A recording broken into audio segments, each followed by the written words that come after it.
Welcome to another edition of Vigorously with me, Val Klein-Hands. We're going to get deep today. I feel it. Musician and advocate Sean Martin is in the building. We also know him from The Quarantined. Thank you so much for joining me, sir. How are you? Oh, very good. Thanks for having me. I am thrilled to have you because there's so much I know that we're going to learn. But I want to start with music first. What do you love about music? Oh, well, I mean, what? For Fucking starters, everything. everything. Yeah, Yeah. like let's start with the way that that sound interacts with your body. Not even the let's not even Mm, start with the way that you feel. Let's start with the way that it makes you feel. hmm With the SPLs coming at you is an actual physical force. That's It the can thing to feel like it. remember. No, it actually is. If you Oh, were to use those SPLs at a higher decibel range and a stronger wavelength, you can actually cause physical destruction with it. This is why there are hearing limits to your hearing. If you go above ah, 120 decibels, you can hurt your ears permanently. That's why okay. most concerts try to keep it below 120 decibels. I see. Thank you for breaking that down for anybody that isn't a musician, of which I'm included in that category. Sure. Okay. So so it has Yeah. to do with the decibel level. And an SPL is short for what? A sound pressure level. Okay. And it's literally the pressure on your ear. Kind of Yeah. like if you're swimming. There Yes. is there is such a thing as like too much. Yes.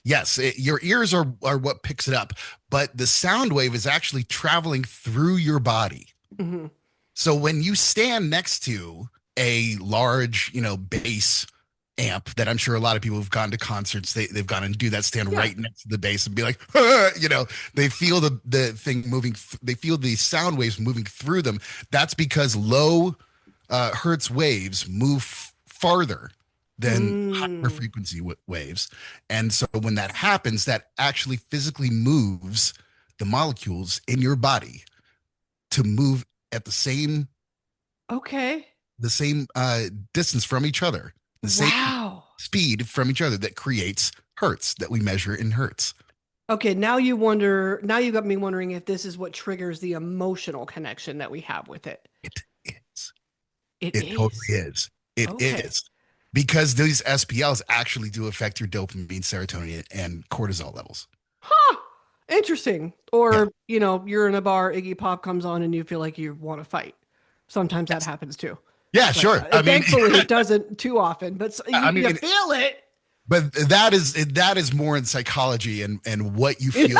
You feel. Yeah. But That but says a lot. if Iggy Pop comes on and you're like, man, I gotta somebody up, man. Yeah, that's That's you have you you have should an associated memory that is an associated emotion. That a memory brings up a series of emotions that then informs you on what to do. So technically, there is a science behind that weird ass feeling. Okay, it's not Not that just simple. bullshit, There actually. is Yeah. okay. We're already learning, and so you are a multi-instrumentalist, as we're seeing on the subject of music. What instrument struck a chord with you first? First, I would guitar. Mm, Guitar mhm. was is the thing that I tried piano at first, and I was 10 years old, and my mom really wanted me to learn, because I had already been in an opera, had already been in community choir. She knew that was a very good singer, and if she would, I was telling her I need an instrument, something because I can't just sing alone. I'm tired of just singing alone and needing Mm, somebody else to match it, and like they're not if they don't know what they're doing, then I can't sing with them. And so it needs to come more organically. So she gave me piano and sent me to the nicest old lady that was, the church piano player it's that always would, her. Yeah. yeah, she's super nice. She's, and trying to teach me like green sleeves and Jesus loves me and on piano Mhm. just single notes. And I'm just like tearing my hair out because I'm like, this is the lamest thing in the world. Why are they doing this to me? Do they hate me? Did I do something wrong? You know, so then after that, after we figured all that deal out, I did a few extra chores to save up $150 to get myself a Dan Electro guitar. Ah, and that's where it gets fun. Yes, that's There where is something about the electric guitar and the power that you feel when you're making the noise that is exuding from it. yes. Then it's fun. Then it's fun. Yeah. And the coolest thing about this particular Dan Electros, I don't even know if they make them like this anymore, but it had onboard distortion and chorus and echo, and I think Mm.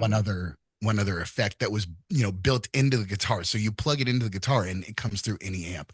It was super high tech for 2000 and well, no, that was earlier. That was like 98 or so. You Got know, it. Okay. like Yeah. so that's pretty high tech for that. Now they do that stuff and they have it all integrated with Bose and like Right. all the pedals are doing this. It's crazy. They'll even have instruments. I don't know if you've seen those instruments that are fully electronic and they look like a piano, but they're just blacked over. I have seen those. Forget the name of those things, but they look so Yeah. dope. And anytime someone's playing it, I'm like, holy crap, that's amazing. Like And I then want to I'm know like, everything I about can't play this. Yeah. piano. I would be totally horrible at this. What am I even thinking? It sounds great, but I can't do that. Yeah. So it's also important to recognize your limits is another aspect of being a musician that I learned as well. I mean, more power to anybody that sticks with it for as long as you have. I tried. I would not call myself a musician today. I would say I experimented when I was like 13.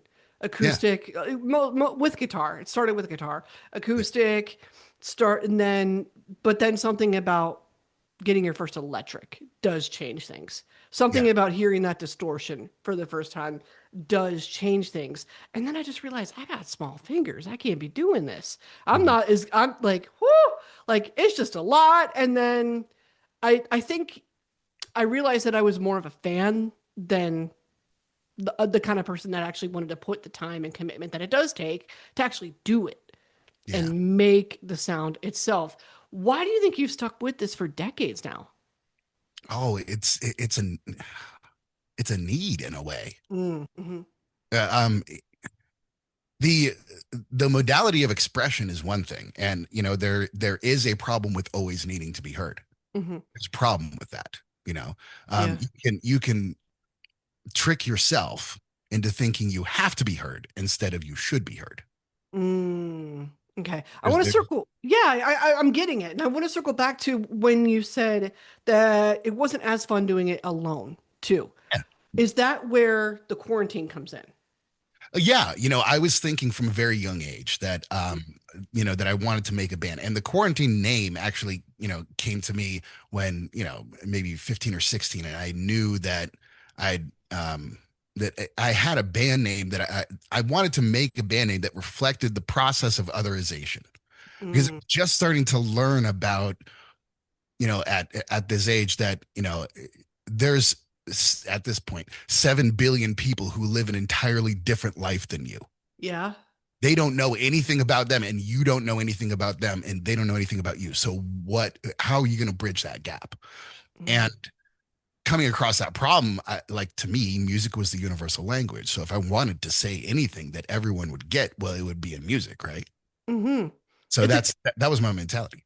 Yeah, and it's a concise way to get your message across too, when you think about it. It's anybody can recognize a song and then have that recall later and say, "Oh, I feel like I know them, even if I don't personally know them super well. I at least feel like it." Yes. The military is a big part of your background as well. That's quite a switch.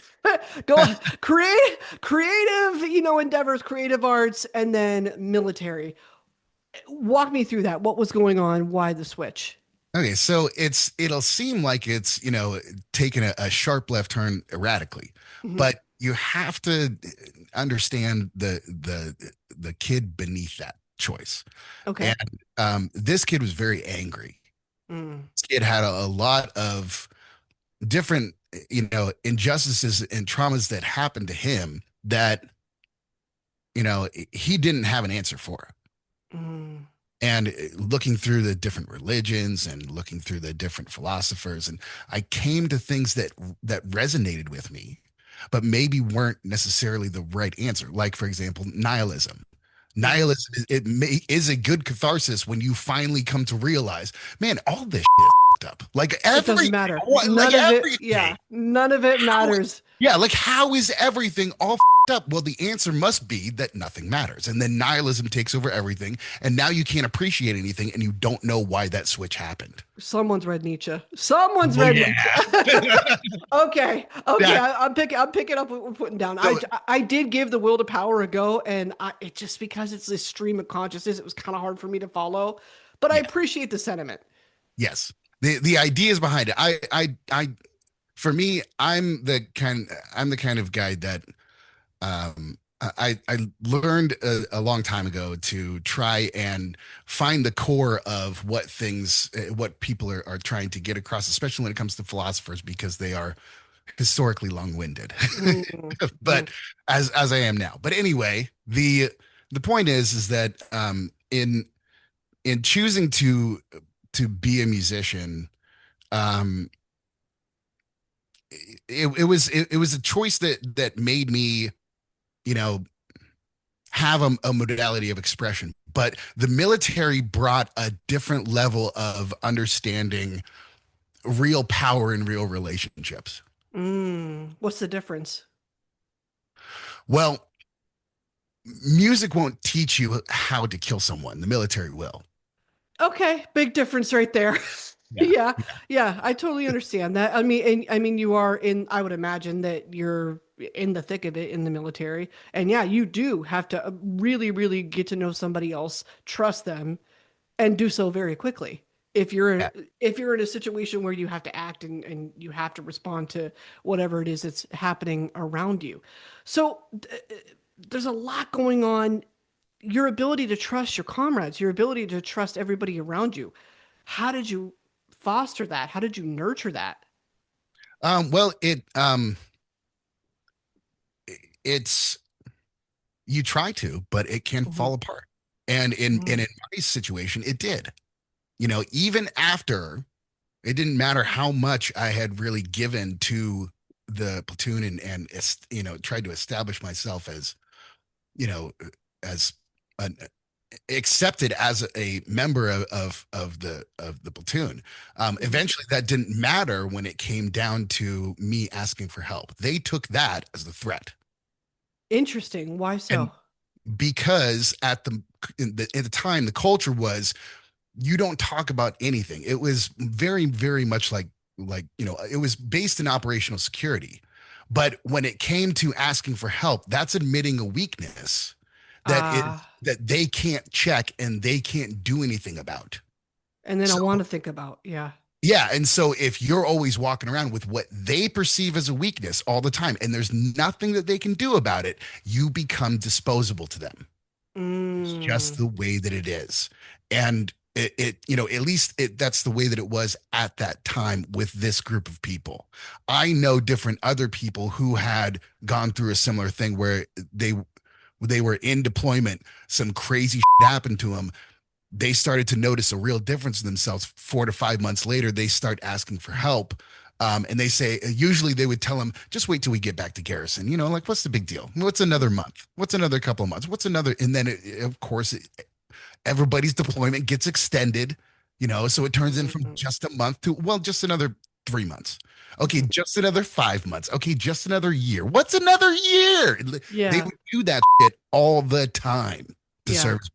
And it's why people have so many deployments. And it's why, people of that generation have a real distrust of everything surrounding the war in Iraq because all of the information seemed like because they were Yeah. just getting emotionally manipulated all the time. Yeah, I wasn't even involved. I mean, at all, really. I was pretty young at the time. Like I was 13 in 2003 when I Yeah. feel like that when it was about the height of of course I remember it being in the news. But even then, I do definitely remember questioning even as a 13-year-old, hold on, why is the focus on Iraq when I thought we were mad at Afghanistan?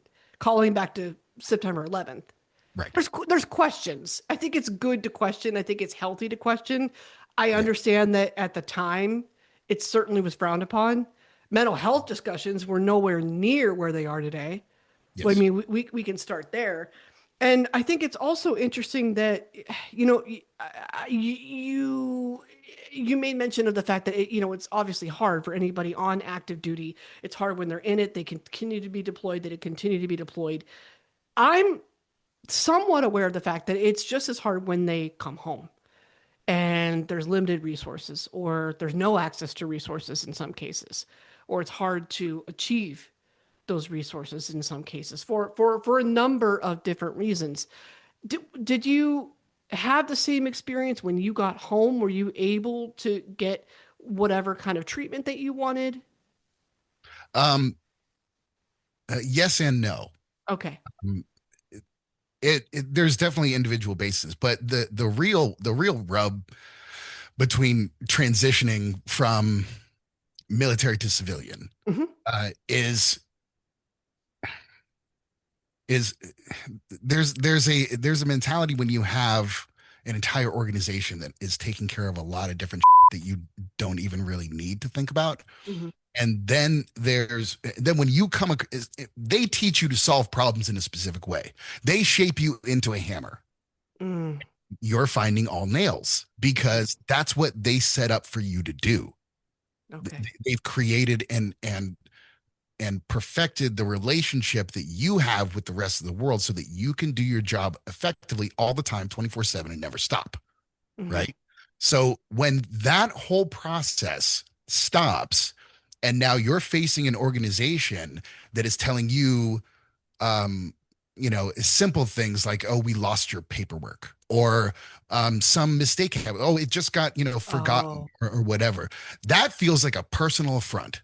And right. then that military service member, if they're not very controlled, or let's say they're desperate or very fearful, or if they're, you know, having a real tough tenuous life at home, and this is what is the crux of the problem is we don't have enough food to eat, and so I've got to go to this organization and try to be a professional, and they're sitting there giving me what you perceive as disrespect. There's a lot going on there, and most likely it's going to react in someone Mm, getting pissed off. And yeah. maybe, and what they teach us in the military is to hold our military bearing, but at some point when you're fighting for your survival, that kind of goes out the window.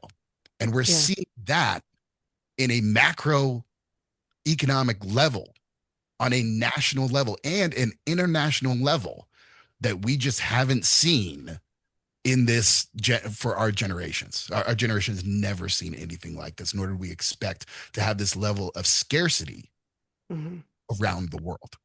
Yeah, well, the international part is what I'm paying attention to because Right. I mean, probably because we're here, we're in the States, we're paying attention to what's going on in the States most of the time, usually. But it's an international Yeah. issue. How did you, are you, did you become aware of that just because of your previous involvement with the military? Is this common knowledge? Do you have to seek it out? How do you find that out? You definitely have to seek it out. Yeah. You, I mean, for staying aware of um uh, the information that's being put out there, there's good apps to help you, that will help give you an overview, a sort of bird's eye view on all of the different ways that people are reporting on the same story, Hmm. instead of looking to the sources to then tell you all the different stories. know, Mm, it's a very that's a different way to look at the news. And when you do that, it starts to open up to where you see bias really obviously. And also because the apps usually separate it into the bias columns so that it's a lot easier. But even just thinking about it like that mm, changes your mentality about what you read. So the key thing that they taught us in the military was how to spot fake information, how to spot when someone is lying, how to discern facts and truths, um, based off of what people say and what they don't say. mhm. So all of that information was taught to us because it was mission essential information for us to understand how to deal with human intelligence. Because as infantrymen, we're going out there and we're standing out there and doing patrols and stuff. But the higher ups are also talking to everybody that they can in the community to try to gain favor and interest, and establish common interests, and try to create a rapport so that they will give you information when something does come around. I see. And that's regardless of branch, whatever branch. If These anyone information. If any, no, if anyone is doing human intelligence gathering, so if they are boots on the ground, Right. this is something that I should actually back up to. Not everybody in the military is in a combat arm. Not everybody in the military is picking up a rifle and going out and trying to kill Haji, as we would call them. That's not the way that it goes. Not everybody, and I'm talking about 90% of an established base on a military is not going outside the wire every single day. And not seeing combat every single day. What was your experience? No. I don't think like branch or I was in the army. I was in the airborne infantry. So I was one of those groups that was going out there every single day, multiple times. Mhm. I there was well over 300 missions in the first 6 months because we were doing them 2 or 3 every single day. Wow. And is this all in the Middle East or all Yes, over the this world? this is in Iraq. This is specifically This at is Iraq. Fal Kalsu.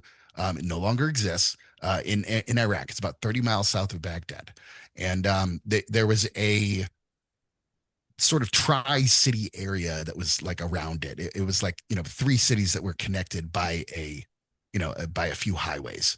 And Mhm. it was right next to Route Tampa. And so there was, overlap with different AOs. And so you're also, having other units that are coming into your area of operation and doing missions, and you have to be aware of all those different things going on.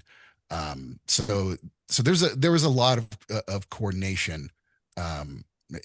Trust me, to make Yeah. all of that happen.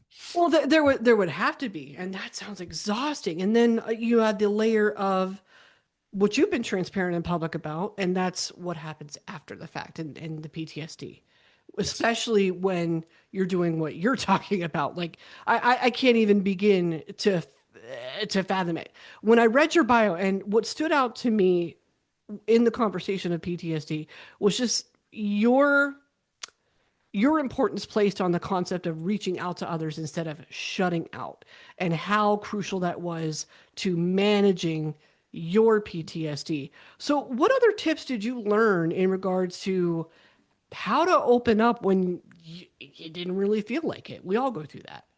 Oh yeah. Well, there's a key thing. The main thing that people are afraid of is that they won't be understood when they open up. Mm, And I found that that's a very real fear. So it's very important for the person to understand who they're going to talk about to.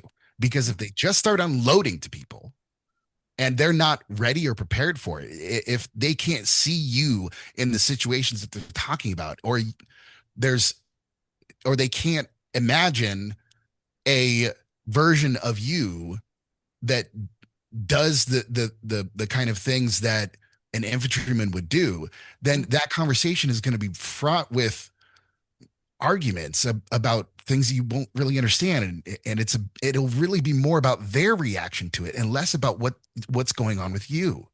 mm. And I've found that many times, and I've also found the exact opposite. Sometimes I'll open up to a fucking stranger and they'll be like, dude, I get it 100%. I was an infantryman. I'm like, what?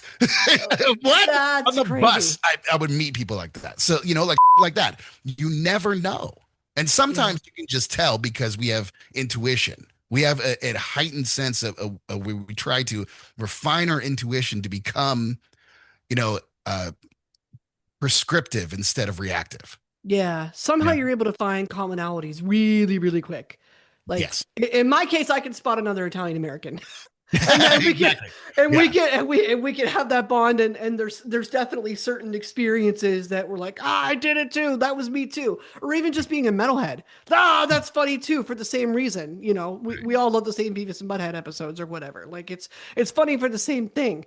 And it's healing. It really, really is healing when you start to find those commonalities. Is that something that you used to trust again? Because I'm sure there was a moment where you had to learn to trust to move on. Yes. I mean, the I would say I learned how to trust in moderation. I Mm. I learned that trusting ubiquitously is the wrong answer, bro. It's the wrong answer. Because not everybody deserves your trust. Yeah, well, yeah, yeah. And you have to have boundaries for that trust. And this is the point that I was talking about before, with your stories, with your the true real version of who you are. you have to choose who to share that with. You can't just share that all over the place with anyone just because. I think the assholes that comment on, that try to bully people online really give a about the true version of you. No, they don't. They don't. In fact, if they saw it, they would use it against you as much as they possibly could to make you feel as bad about it as possible. Yeah. It's important to remember boundaries with Yeah. trust. You have to be able to establish that. And at the same time, you also have to be able to recognize when you have to remove someone from trust doesn't mean that you have to remove them from your life. It can, but it's not always hand in hand. Sometimes they just need to be replaced in your life, Mhm. and that solves the problem. You don't have to go nuclear all the time on someone just because they broke a section of your trust. If it's a small thing, if it's a larger thing, then yeah. I mean, for me, if someone breaches my level of trust, they are out right away. Yeah. Oh, Don't care. yeah. If they truly cross a line, I don't give a and that's the to me, that's the healthier way. Before I'd be like, well, then why? Yeah. Why? Yeah, we've all been there. Why? Oh, yeah. That's got to stop. Like at the end, you can't do that to yourself because you're Yes. doing it to yourself. They're not doing anything to you. You're just with your own head. And it's also very, very important for men and women to realize that that's something that we do as humans. It's a human thing to do. So if you can forgive yourself for it, but also see the way out of it, then you're truly doing yourself a service. Mhm. Brighter futures, aspirations, holding on to those, and then and getting intentional about them too, which you've certainly been throughout your entire musical journey. I know you've spent time in LA, and I'm not sure if you're still there, but at least there was a period where you were in LA for a lot, and that's a big transition just in itself. I'm guessing that was for music, your time Yeah. spent there. Okay, that makes total sense. So, what brought you back to the arts? Is that where LA comes in after the military? Oh yeah. I mean, so okay. So after the military, I knew there was only one thing that I knew I wanted to study. Hmm. Like I knew that I had the GI Bill, luckily, and I knew that going back into some kind of formal education was not going to be for me because I learned Hmm. differently now. I'm not a book learner. I'm a hands-on learner. Hmm. I'm the kind of person that if you give me something and tell me to figure it out, it may take me a while, but I will figure it out. Right. And um, I'll keep going regardless if someone even tells me to stop.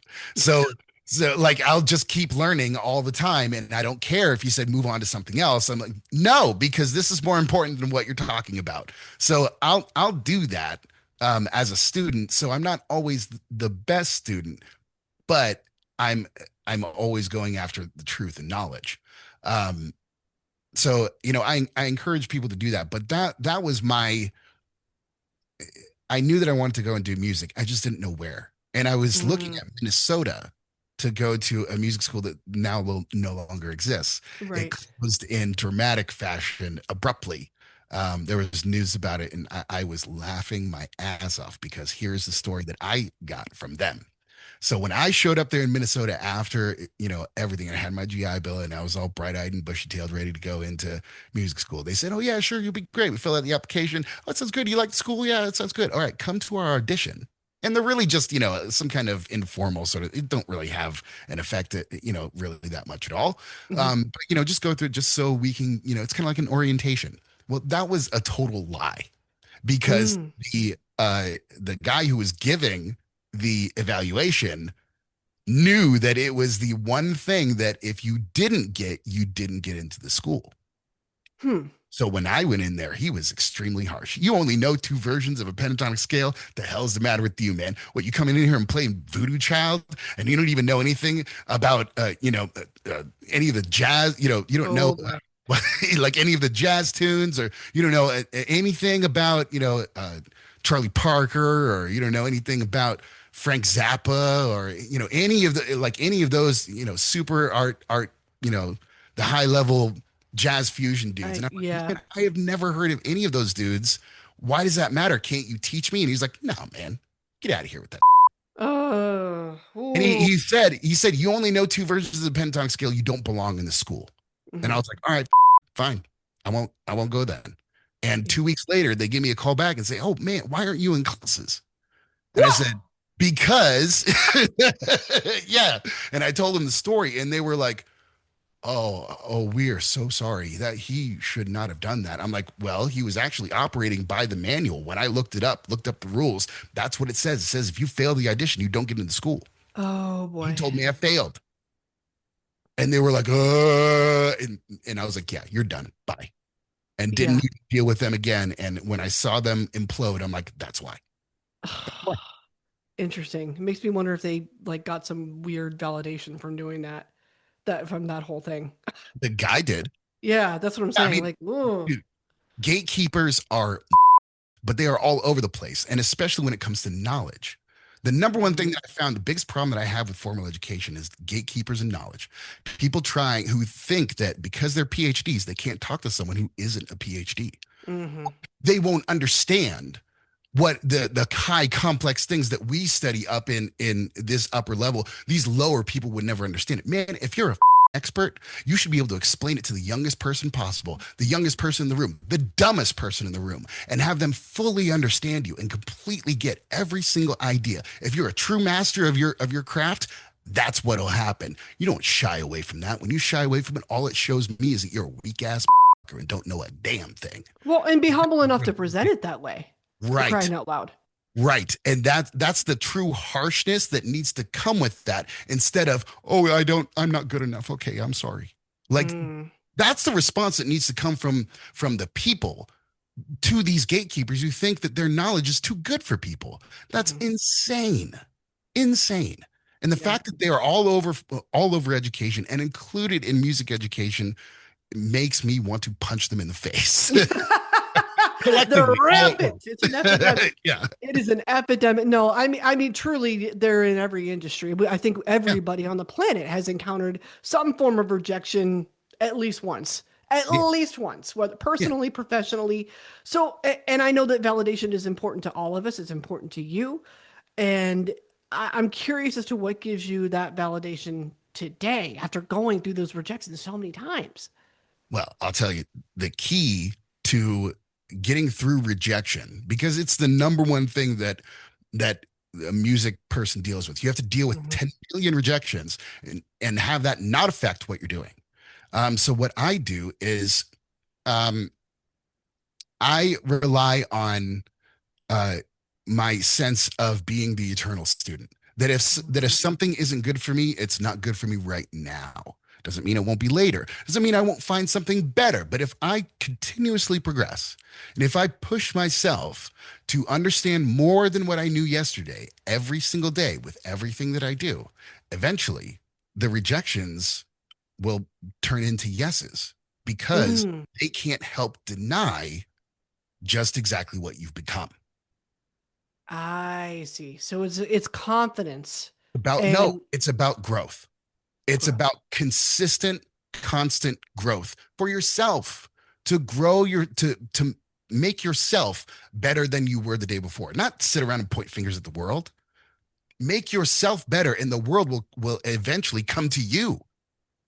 It's a very key thing. It's not confidence is just an expression of having feeling like you have the knowledge. It's an expression of feeling like you have the knowledge. That's Mm.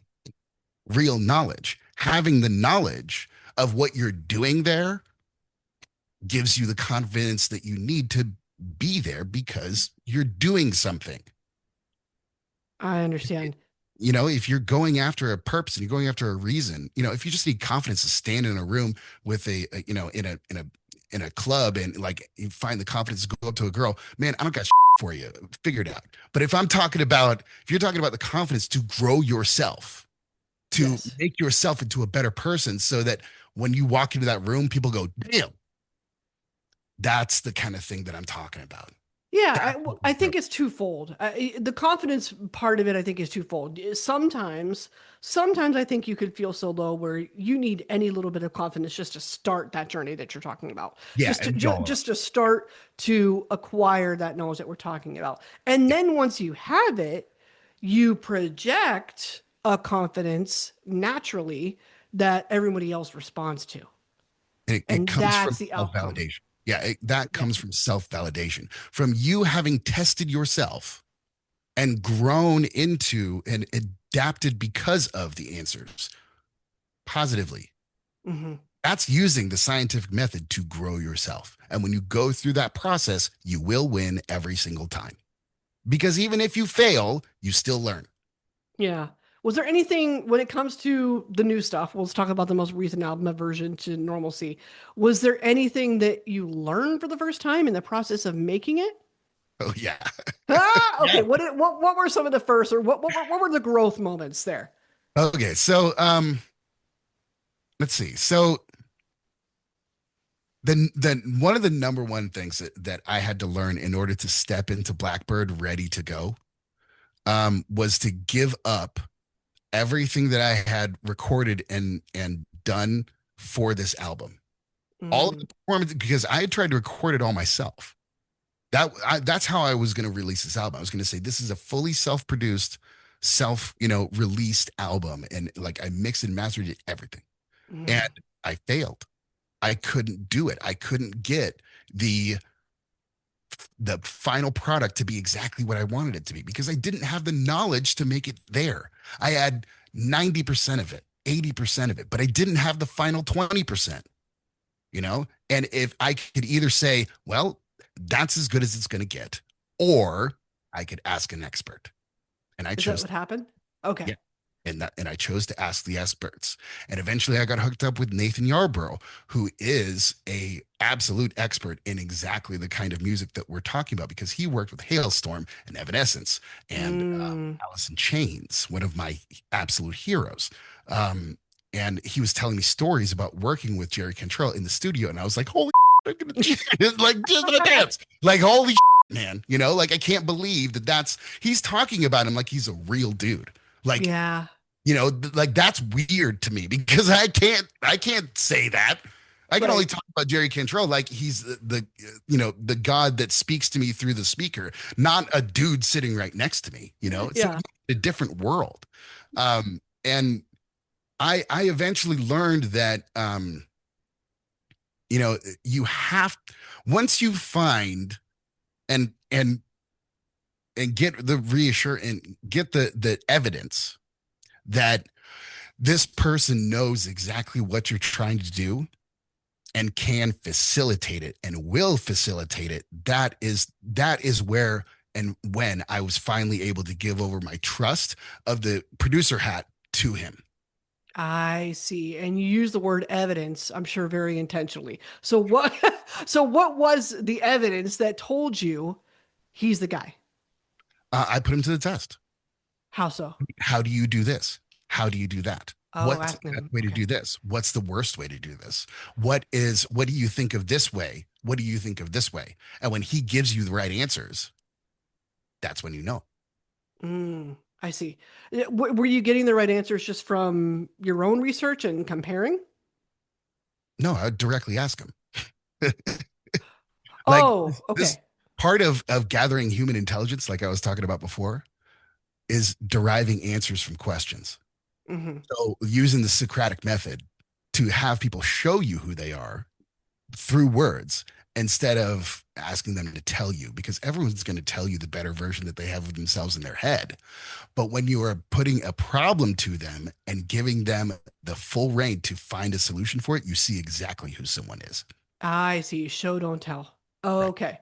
Show don't tell. I definitely understand that. I heard the grunge vibes when I was listening to it. So clearly that was part of the assignment, I'm guessing, Yes. to give it that sound. Okay. Yes. That is amazing. And I appreciate that era definitely too.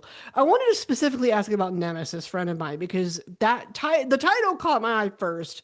Mhm. Beat made me stay. The beat is what made me stay. There is a slight kinda hip hop flow in there. So what was going on in your life that made you want to put that title on it? So it's well, the title represents the conflict. Mm, It demonstrates the conflict in just a few words, and that's what I'm all about. I'm all about succinct. I'm all about showing you the vastness of something as quickly as possible.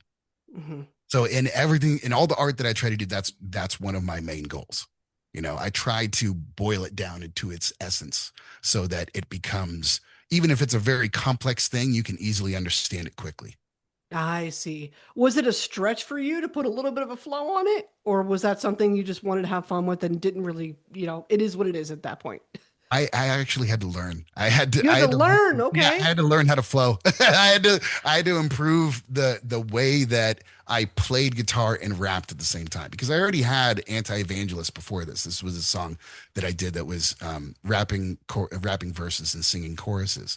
And every time that I would play that song live, people would have their jaws on the floor and they're like, I can't believe someone is doing that with all the breath control that he's doing. Just that alone was holy crap. And then other people, would hear, I'd get people from, I performed it in front of the CD Baby uh, Independent Music Conference in 2002 or 2003. And there was this group of hip hop guys that came up to me afterwards that were like Houston hip hop guys. And they were like, dude, you can come it down and open for us anytime you want. Flow is for real great, dude. Love it. And I'm like, yeah, I can't believe it. So if they're like, and it's, mainly a rock thing, but they still heard it and they still understood it because it was speaking their, at least a form of their language. I see. Does that come from a love of hip hop somewhat? Absolutely. Is that what we're learning? Okay. Yeah, absolutely. Studying Tupac, Eminem, studying Rakim and Eric B, studying Run DMC and the Beastie Boys. Even as weird as the Beastie Boys are, there's still some good there, There's a Like lot to learn. I will never not love Sure Shot. Sure Shot is the shit. I love that song every single fucking time, you know? Like it's not about Intergalactic. It's way more about Sure Shot.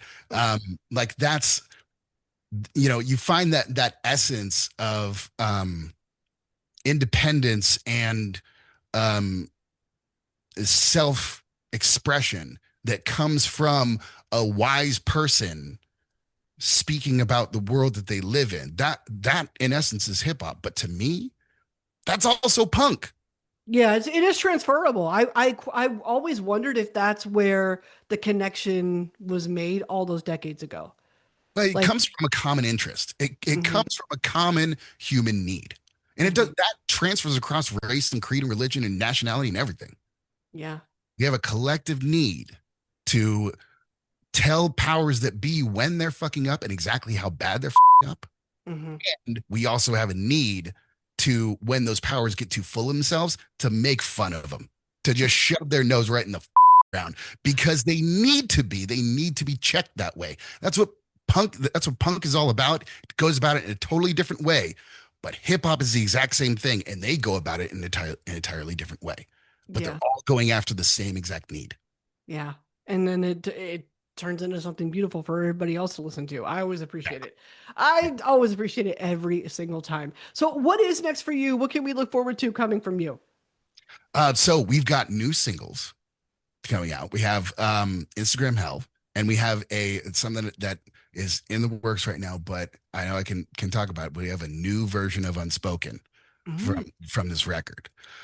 It's so before we have a version now that includes James Baldwin's pin drop speech in the mm, song. So we redid a version of that at Blackbird, and now we're going to do a second version of it with Zach Rapp on lead guitar and violins. So it's going to be a much more orchestral version of Unspoken. So it's going to be kind of interesting to hear, hopefully for the fans, to hear the same idea done in different ways at different studios creates completely different results. yeah. Yeah. Yeah. I love those stories, those behind the scenes stories where you're right, the environment, the literal environment makes all the difference. There's a reason I've read about Leonard Skinner just as much too, and they talk about going seeking out Muscle Shoals for a reason. The environment, the environment made that just swampy sound that they were looking for. I love it when that happens, and I love it when that actually translates. So I can't wait to hear what's next. I can't wait to hear what else is coming from you, Sean. Thank you so much for your time. Thank you so much for having me. It's been great.